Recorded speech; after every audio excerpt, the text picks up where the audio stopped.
ხელოვნების მხარდამჭერ საგანგებო სახელოვნებო ბაზრობაზე საკუთარ ნამუშევრებს გორელი ფოტოგრაფები გამოფენენ, რომლის შეძენის შესაძლებლობაც ნებისმიერ მსურველს ექნება.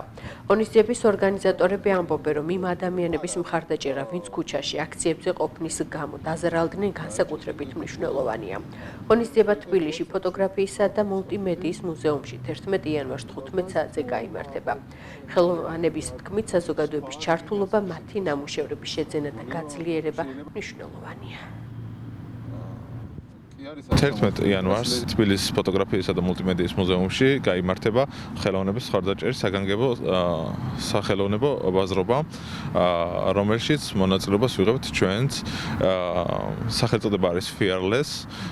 ეს არის აქტი, მხარდამჭერი აქტი მიმდინარე მოვლენების პარალელურად, როდესაც გალერიები და უამრავი ხელოვნები გაჩერებულები არიან ფაქტობრივად და გადაწყდა, რომ ასე ერთად შევიკრიბოთ მოქმედი გალერიები და ხელოვნები, გავაკეთოთ ჩვენი ნამუშევრების გამოფენა და სრული შემთხვევაში საზოგადოება შეუძლია გალერიების და არტისტების მხარდასაჭერად შეიძინონ კონკრეტული ნამუშევრები.